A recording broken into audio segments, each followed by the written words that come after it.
You are repeatedly harping on revolution.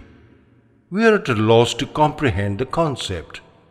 Some efforts are being made in a scattered way, but people are not very eager about that. You may please advise us such a process which will find support of people at large.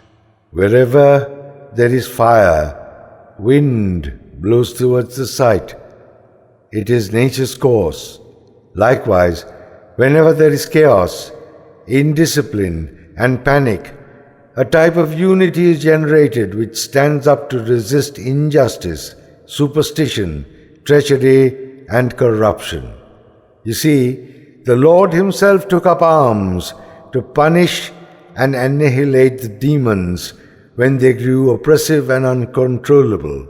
Arms and weapons were not removed from the hands of the deities whom we worship. Situations at times worsen to such a dangerous level that it becomes obligatory to take bold and retaliatory action against mischief mongers. You must get on as a united force.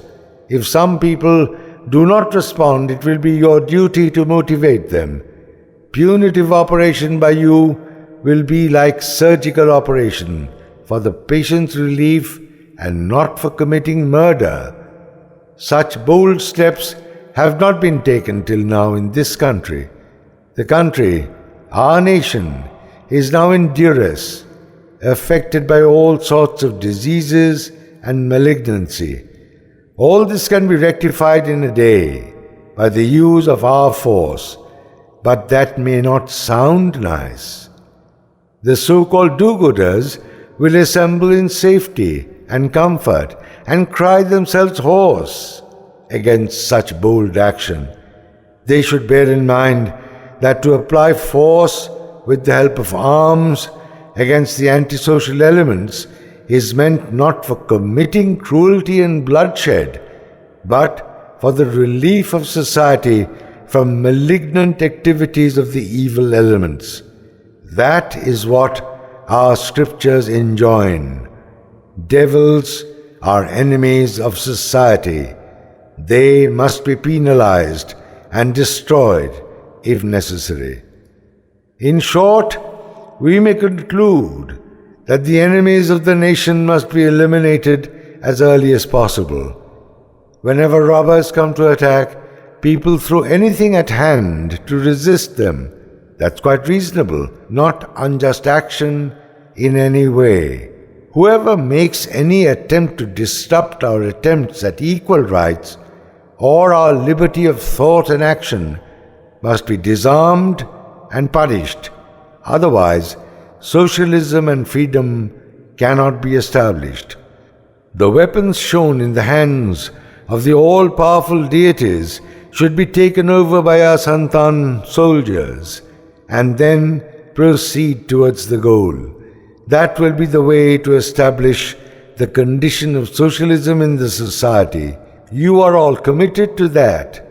That is nature's command, an obligation for the entire living world, not any individual's daydream. Please remember today, our task is to live and let others live. You have to strive for that end and determine the ways and means to fulfill the task. Piecemeal ritualistic performance in the name of religion gave rise to groupism and sectarianism in the society, and political intervention made the situation even worse. The nation is in a state of quandary today. It is now imperative for all of us to forge unity among people in either of the ways, love and affection, or by our struggle for survival. This is the lesson we got from the Vedas, to forge unity and strive together for the social upliftment. But the contrary way of thought and action is endangering the social process, and the death knell has been the result. Now your duty will be to infuse the breath of life in the social entity. Do it devotedly as you would for your parents, brothers and sisters, and other close relatives. Do you need the help of any party for such service? No. A keen sense of service in you must work like a driving force. Today, that's the mandate for you. Consider the wider society as your own family in a larger shape and go on with your creative tasks for the welfare of all.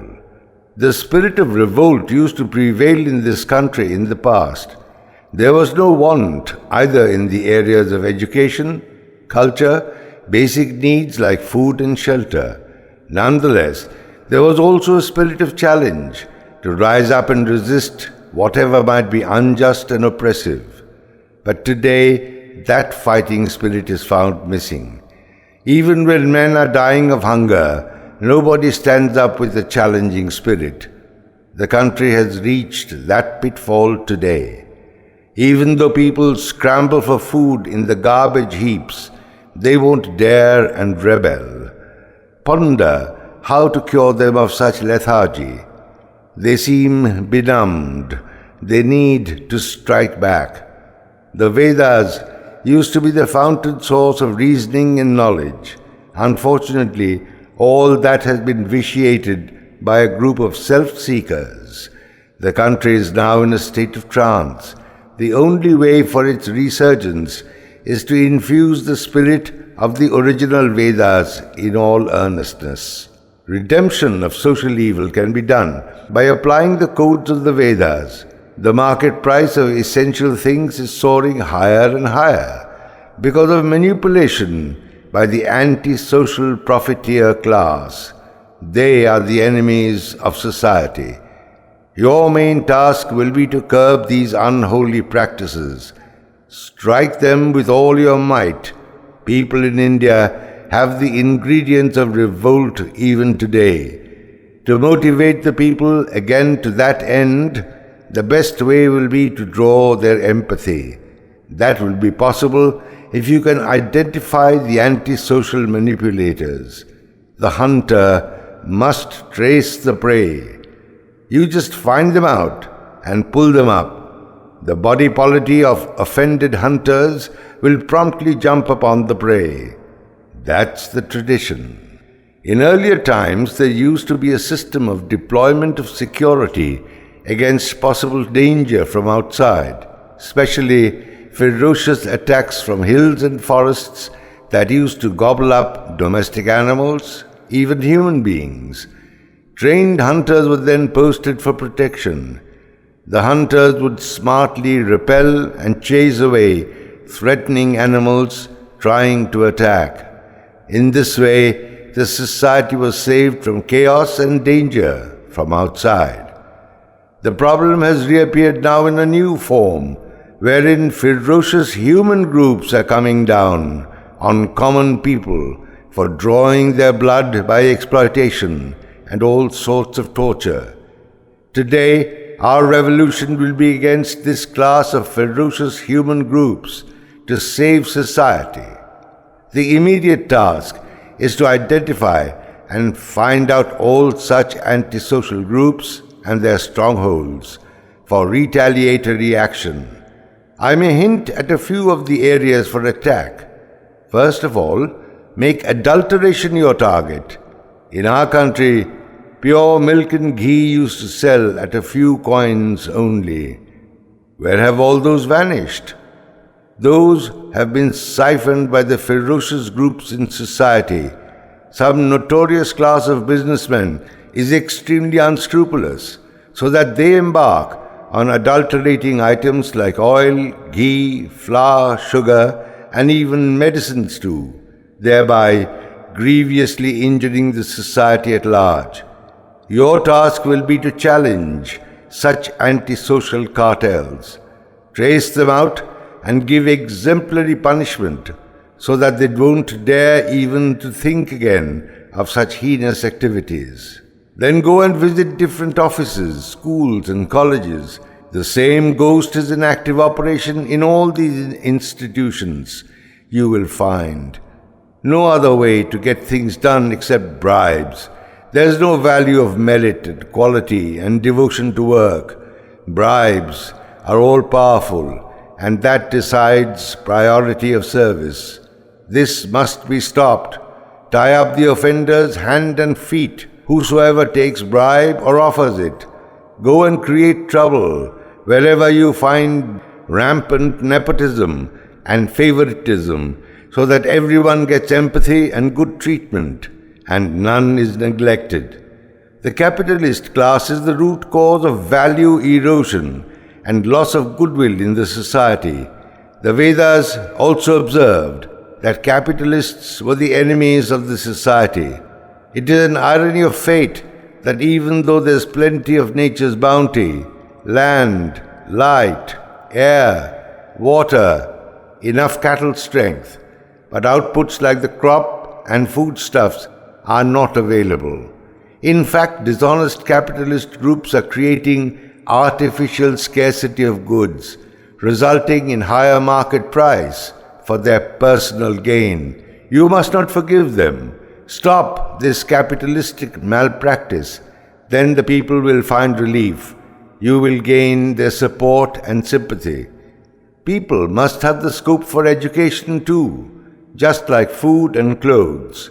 Today, there's disruption in the education system also. A sort of business is going on.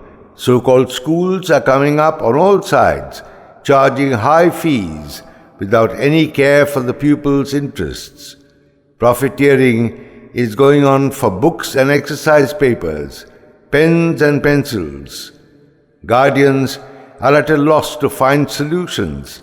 So you have to visit schools and colleges. Stop all this nonsense.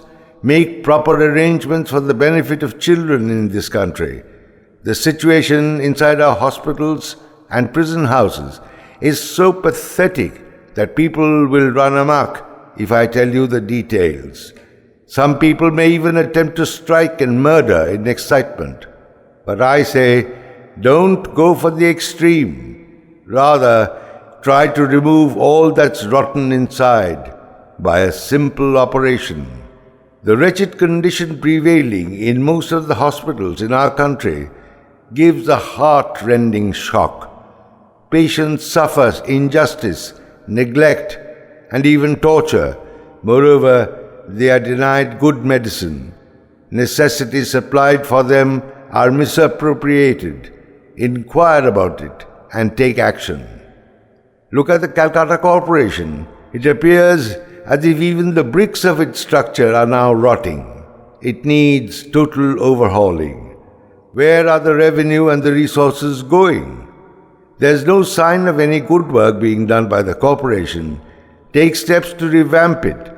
When there will be signs of improvement and people start getting their basic services like clean roads, good transport and the like, automatically they will turn sympathetic towards you all. You must not tolerate nepotism. Keep watch on newspapers also. Those must function impartially because they play a representative role for the country. They must cover all sections of the society irrespective of their status, rich or poor, their views and loyalty, etc. Don't allow any sectarianism and ill-motivated journalism. As regards the political parties of our country, you can make an objective assessment of their activities. If you consider their functional pattern, aims and objectives are not conducive to any real benefit for the people, all their work is mere vocal verbiage to push them away like garbage. Earlier, on many occasions, I gave my mind towards professional practitioners of pseudo-religion. I advise now you should organize batches or teams and send signal towards all directions. Keep watch over everything taking place on the streets and roads, in government and private departments. Then make lists of all that is anti-people and objectionable. Take remedial measures as much as possible by you, and then distribute handbills to inform the people about the happenings. This will evoke people's support for you. They will come forward with many such facts and unfair deeds and activities going on behind the screen. They will be your helping hands in your mission for purification of the society from corruption and other misdeeds. When you embark on your mission for curing the malaise, you shall have to issue a cautioning to the offending groups. This has been the Vedic mandate. If that does not prove enough for this correction and restraint, you start your operation. You need not seek others' help. People will come and join you of their own and jump upon the target. This is the usual process of revolution to take up its own motion. At the same time, you should also keep in mind that if there's erosion of the soil on one side of the river, new tracts of soil will invariably emerge on the other side. When breakage occurs, new creation is certain to take place. Disease inside is bound to surface. The society is sick today, so the harmful elements are coming up as refuse. It will be easier to penalize the villain when it is exposed by misdeeds, as if to ensure their own end in the fire. Wings have appeared on these flies. Again you will see, wherever there will be excessive warmth, stormy winds blows towards the area, and there will be showers and comfort. Our society is in distress owing to the generation of heat inside. As a result, revolution has arrived, facilitating the cooling grace of heavy cloud and rain. If there's thunder, there will be showers. If there be lightning, it will create conditions of wisdom that shines. By this way, all our infirmity and ignorance and diseased growth will be removed. Garbage will turn into fertilizer. That will automatically pave the way for the seeds to arrive and sprout upon the ready soil. In the same way, noble souls will arrive from all quarters and help all the creative work in all earnestness without any self-interest. Ramo Narayana Ram.